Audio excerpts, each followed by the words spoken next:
and for Mr. President to have assented to it. I think it's a good sign, it's a good development for the Southeast, and we're looking forward to a robust development in the Southeast. All right, I think you're referring to the Deputy Speaker, Benjamin Yeah, Deputy Speaker, yes. Kalu.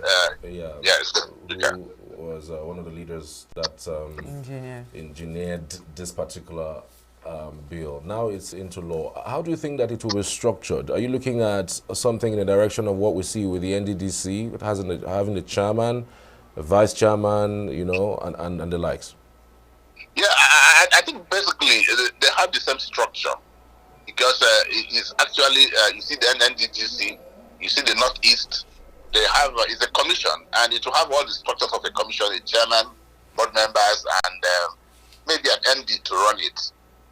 What is important is the speed. I want to say this. One thing I've noticed, you may like him, you may hate him, you may not like you come into power, but the speed with which the president has sent to bills sent to him speaks, in fact, they speak volume of who he is. They just concluded the debate on that, sent it to him, and pronto, he signed it. That's my takeaway. But I say proudly that if those who be saddled with the responsibility to coordinate, to chair, to monitor, to drive the commission are patriotic Southeasterners, not political job seekers. Okay, Part of the issues we have in Nigeria is that when we have good intentions,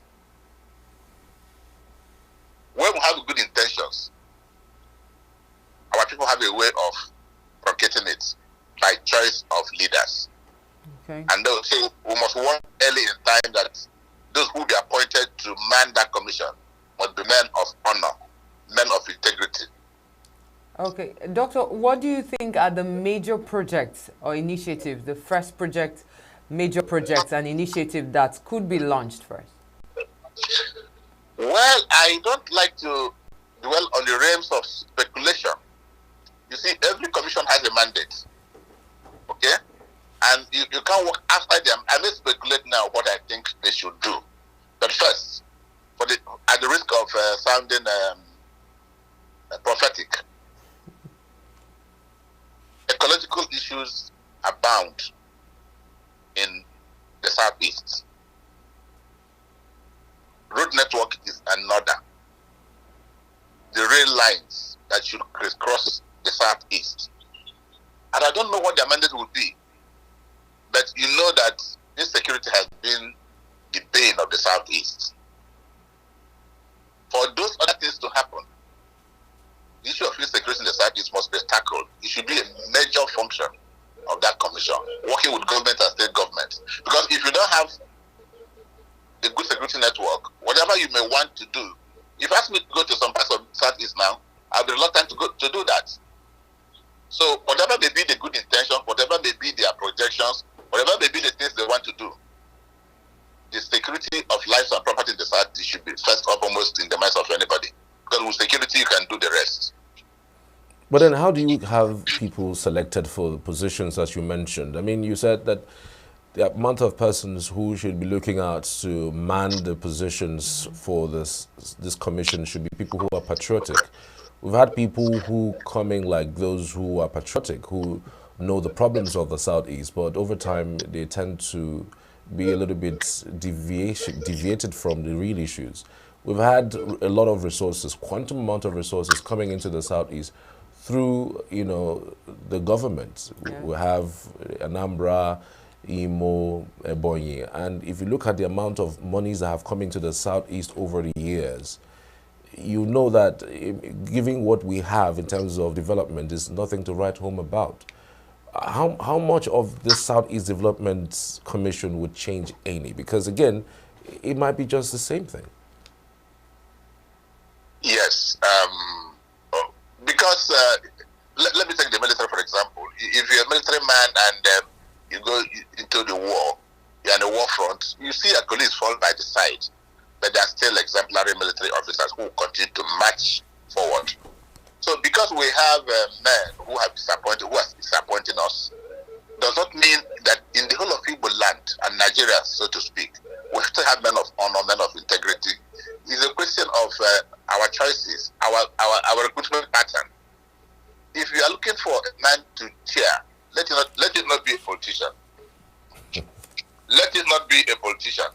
at all. Let it not be a politician at all. We have men who are qualified, who are even from the diaspora, who can recruit one. Let the recruitment process be transparent. Let it be transparent, and let it be met. They can come from any part of the world, but let them be Southeasterners. So I'm sure if they set high standards of who should occupy the post, not based on political patronage or who knows who, when you appear bunka, I think we'll get it right. For example, Charles, you assume without considering. Assume without considering that we ask some people we know. Okay. You see what happened in Anambra State with Peter Obi? He's in Nigeria. It's from the southeast. And with some kind of hindsight, you see what happened with Sullivan Chino when governor of Enugu State. So you could still find men and women honorable who could work. Dr. Anyoke, what mechanism do you think should be in place? What mechanism do you think should be in place to ensure community participation and feedback? Adequate community participation and feedback? Well, it speaks to community engagement. It speaks to communication. It speaks to dialogue. Growing up as a young man, I used to know when ministers of information would come to our villages to the people on what government is doing. Twitter and the rest seem to have taken over. And my mom in the village, or my grandmom in the village, or people in the communities may not have access to this. They should introduce the ministers of information in the various states. Well, state orientation agencies that should go around to communities, tell them what government is doing in a manner that they will understand, and then they will be active participants. Recall that during the first era, there was what they call visit every community. If you know what impact that had on government, people were able to say what their needs were and prioritize them, and government started doing those. So I think this commission should visit every local government in the southeast, find out their challenges, and begin to know what best to do for our communities. All right. There's some other issues I wanted to talk to you about, especially as it relates to this topic, because it's one of the biggest topic in the Southeast, given that over the years, successive governments have failed to, reconcile the government. We understand that after the war in 1970, the 3 R's doesn't seem to have happened. Some persons will say beyond the Southeast Development Commission, the people of the Southeast also want political power, especially at the presidential level, which hasn't really come. Do you think that this is in any way going to solve the problem of marginalization calls that the Southeast have had over the years? Yes and no are my answers to the question. I used to have a Professor Kudeben Noli, when I was in the University of Nigeria in the 80s. He thought the issues are not about whether you have the man at the central government, but the ones you have in your states, what have they done? See, the Southeast could be an El Dorado. If all this jamboree our governors go about doing the name of Southeast Governors Forum, I've seen them come and go in Enugu and other places. You ask yourself, in the years gone by, what have they done with it? You may have an Igbo man at the presidency. And if it's like one of these people who are not doing well for our states, what do you get? The North on networks, they've had Buhari as their president. What did they get? The Southwest had Obasanjo. I don't know what more they get. The South had Jonathan. They're still talking about the West, whatever route. Okay? So yes, for political correctness, you want to have your own man. Who cares where Kamala Harris is coming from? Who cares where Biden is coming from? Who cares where Trump is coming from? But if you have a leader at central level who is good, who knows what it takes to develop evenly, you don't give a damn who the president is, where he comes from. But because of our peculiar needs, this is my own person. Even when he says, no, leave him. So I think leadership is not about where you come from. Leadership is about the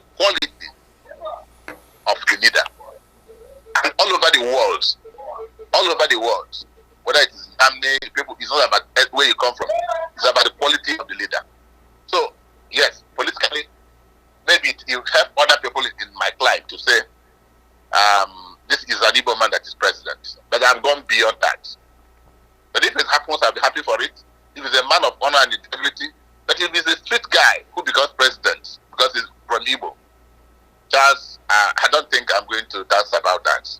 What's your reaction as regards the protest? What's your reaction?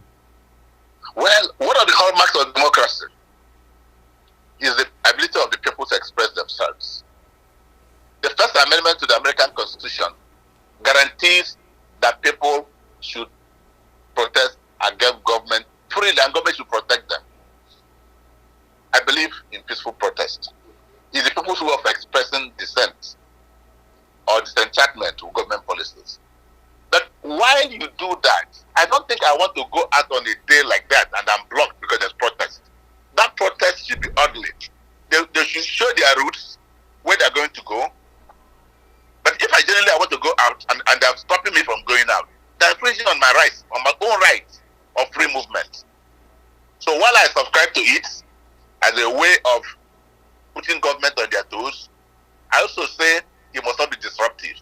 You must not disrupt you must not force people to join you. It's a free thing. Those who want to go will go. Those who want to carry on with their businesses will carry on with their businesses. So it's the fundamental rights of the people to protest. Okay. And they have not manifested. Since the advent of this protest, as in what's it called, the Day of Rage has been announced, you know, government have been meeting. Like this week, we've heard of 1,000 meeting. I'm trying to exaggerate a bit, but do you think they should be meeting or they should be acting? What is your reaction as regards to that? Well, you see, every action has equal and opposite. Government is doing everything it can to do what? Sure, it does not happen. You know, the Igbo say, "Nemwe." Sinamwe kunafo, he can fight for him. Manankia kwanazo, he cannot. The moment he says the child in my belly, I can say he did not block any auto. But the one at my back, I may not know when. When protests begin, people infiltrate it and begin to do what they should not do. So sometimes it doesn't go well. You'll find people who want to throw stones at people's buildings, destroy property. That's vandalization. That's vandalism. It's not acceptable. But to have placards, say what you want government to hear, sing a song, march along the streets, it's okay. Government on its own has a duty to ensure that it does not happen. Okay? What do? They hold consultations, they hold dialogue, they offer carrots and they offer sticks. Whichever one that works, it's better for government it does not happen. Because if you allow fire to burn your house, by the time the firefighters will come, one part of your house may have been damaged. If you allow the protest to go on, you may not control it. So right. Government is doing that, but the people have the right to protest. You know, it's somewhat ironical seeing that the government of the day, who, by the way, the leader of the party, talking about Bola Tinubu, was part of those who had protests under Goodluck Jonathan and had led so many protests in the past, in fact, and even sponsored some. I'm wondering why he's scared of protests, given that he did the same thing while Goodluck Jonathan was there. And most of the time, if you see the government's posture about this protest, they tend to point to the protests that happened 4 years ago, the NSAS, that came with destruction. Of course, it was peaceful, and later on, like you mentioned, there was this infiltration. But the 2012 protests, that's the Occupy Nigeria protest, was actually largely peaceful. People brought out bed, stove, and occupied most of their neighborhood. You know, it was largely very peaceful and nothing really happened. But every time we hear the government officials speak about this protest, they tend to refer to NSAS, saying that it will be destructive. You know, I'm just wondering, really, they are running against the tide with what's going on. They're saying they don't want the protest to happen. But again, it is in the Constitution for people to protest. We've seen doublespeak. The IG, you know, warning, and then the president yesterday begged. Another person would try to be subtle at the same time, trying to threaten people, you know, about coming out to exercise their legitimate rights, you know, to say things the way they are. So I'm just wondering, sir, do you think in any way that this government have any reason at all to stop the protests instead of even doing something else much more than just, stopping it? Charles, you set a thief to catch a thief. You set a thief to catch a thief. Those who have led protests, they know the psychological gains of protests. They know the psychological damages to protests. They know what it does to the psyche of the people. It could start that way and become a revolution. It could bring down a government. It could discredit a government, whether peaceful, whether violent. Okay? For every time a child is born, our moms have to shed blood one way or the other. So each time there's a protest, whether it's for 1 hour, it says signals to the international community. It speaks. It's like a picture. It says more than words. So any right thinking government will want to stop it, and that's why I talk about the carrot and stick approach. Perhaps, in some way they blow hot, in some way they play cool. That is government strategy. They ought to do that.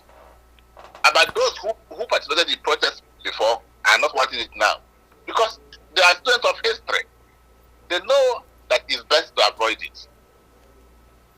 But well, like I keep saying, we have a right to swing our arms, but we must mind the noses and face of people standing behind us. It's a fundamental right to swing your arm. But Charles, you cannot swing your arm hitting the next person by your side. Their right will stop there. Of course now, okay, swing your arm towards their go ankle. You slap her and that TV studio will be in trouble right now. But it's a right to do that. So it's our right to protest, as long as we do not infringe on the fundamental rights of others. Okay? Right. So I'm not surprised the likes of Bola Tinubu is not at ease with it. He led protests in the past. He's been a jungle man during the time of Nadeko. He knows what it means to do that. And if I was in his shoes, Charles, much as I agree that protest is normal, I will have a dialogue to attempt to avert it. Fire prevention is better than firefighting. I said it before. If you like to even in public relations, prevent public relations is better than curative public relations. Even in medicine, preventive medicine is better than curative medicine. Okay? So, government is doing what it ought to do. As long as it is civil within the bounds of the Constitution, the people have a right to what they want to do, as long as it's entrenched in the Constitution. How much of the protest that's happening in Kenya you think is influencing that of Nigeria? I've been to Kenya several times, and Kenya is a lovely country. So when say we've had it up here, I think they've had it up here.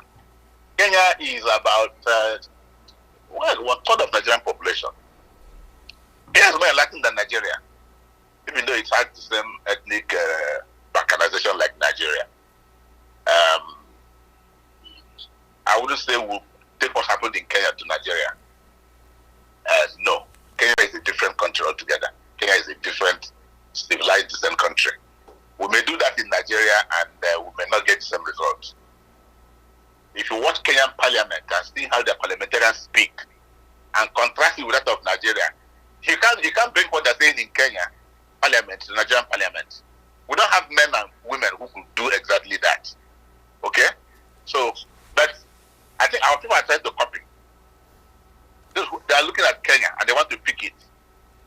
And that is the danger of things like that. You pick it, you don't know how it was planned, you don't know how it was executed, you don't know what time it took them to do that, and how steadfast they are, how they are resilient. We don't have, so you see a lot of people now, some say we are not joining, some say we are joining.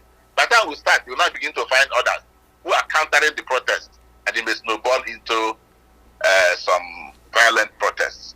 So, theoretically it's influencing it.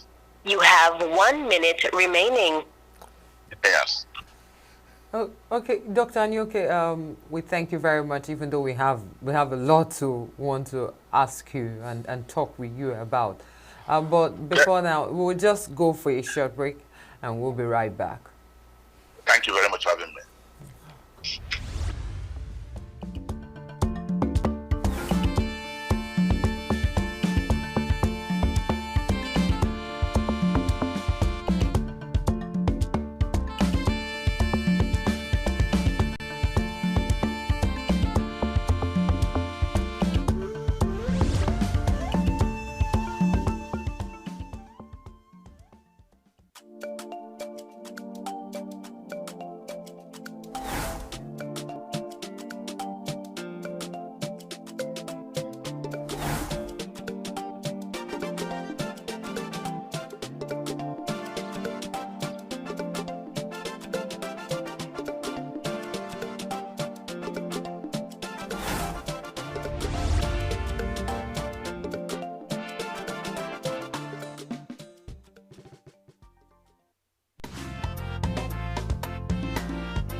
Why is it? How is it that the furniture market is booming? How is it? Why is it that the electronic market is booming? It is because of corruption. We have to face it head on. There is corruption in the land. Very serious corruption is embedded